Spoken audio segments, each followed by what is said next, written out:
स्वागत है आपका आज के नए टॉपिक में अकबर के कुछ महत्वपूर्ण कार्य। इसमें हम देखेंगे कि अकबर ने कौन कौन से जो महत्वपूर्ण कार्य है वो किए हैं, जो बहुत ही इम्पोर्टेंट है। ये परीक्षा में कभी ना कभी आते ही रहते हैं, तो इसको आज हम देखेंगे। ठीक है, तो सबसे पहले हम देखेंगे 1562 में जो है अकबर ने पहला कार्य किया था वो है दास प्रथा का अंत। उसने दास जो बनाए जाते थे, दासों को बनाने का जो दास रखे जाते थे या दासों को खरीदा जाता था, बेचा जाता था, तो उसको उसने बंद कर दिया था। तो ये 1562 में, इसको याद रखना, दास प्रथा का अंत कर दिया था उसने। ठीक है, उसके बाद 1562 में ही उसने अकबर की हरामदल से मुक्ति, यानी अकबर उस टाइम पे जो एक हरामदल था उससे उसको मुक्ति मिल गई थी, तो ये याद रखना। उसके बाद 1563 में तीर्थ यात्रा पर कर। तीर्थ यात्रा मतलब ये होता है कि जो भी हिंदू संप्रदाय के लोग थे वो किसी भी तीर्थ यात्रा पर जाते थे तो उनसे एक कर वसूला जाता था, जिसको तीर्थ यात्रा कर बोलते थे। वो 1563 में अकबर ने इसको समाप्त कर दिया था। ठीक है, याद रखना। उसके बाद है 1564 ईस्वी में जजिया कर समाप्त कर दिया था।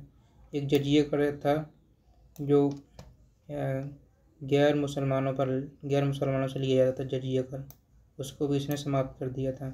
तो इसको याद रखना, जजिया कर। ठीक है, ये बहुत इंपॉर्टेंट है 1564।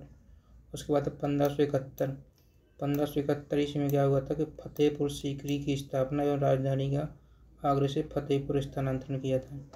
इसी समय उसने फतेहपुर सीकरी की स्थापना की थी, अपनी राजधानी को आगरा से फतेहपुर स्थानांतरण किया था 1571 में। इसको याद रखना। ठीक है, आगे देखते हैं।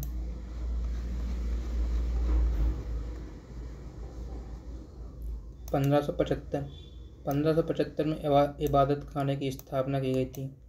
अब इबादत खाना एक प्रकार का पूजा गृह होता था जहाँ पर सभी संप्रदाय के लोग आते थे और वहाँ पूजा या अपने धर्म संप्रदाय के बारे में चर्चा या डिस्कशन करते थे, उसको बोलते थे इबादत खाना। ठीक है, उसके बाद 1578 में देखेंगे इबादत खाने में सभी धर्मों के लोगों को प्रवेश की अनुमति दी गई थी। यानी कि 1575 में इबादत खाने की स्थापना की गई थी और 1578 में इबादत खाने में सभी धर्मों के लोगों को प्रवेश की अनुमति दी गई थी। तो इसको याद रखना। ठीक है, 1519 में महजर की घोषणा की घोषणा की थी 1519 में अकबर ने। उसके बाद 1542 में दीन इलाही की घोषणा की गई थी। यानी कि ये अकबर का एक अलग उसने अपना धर्म बनाया था जिसमें सभी संप्रदाय के लोग आ सकते थे, इसको दीन इलाही बोलते थे। ठीक है, उसके बाद 1583 ईस्वी में उसने इलाही संवत की स्थापना की थी। यानी उसने अपना एक नया संवत चालू किया था, जैसे अपना विक्रम संवत है, शक संवत है, उसी प्रकार अकबर ने भी इलाही संवत की स्थापना 1583 ईस्वी में की थी। तो ये मोस्ट इम्पोर्टेंट टॉपिक है जो कई बार परीक्षा में आते हैं और पूछे जाते हैं और गलत हो जाते हैं बार बार, तो आपको इनको याद रखना है। इसलिए संक्षेप में हमने ये वीडियो बनाई है आपके लिए, तो आप इसको याद ज़रूर कीजिएगा।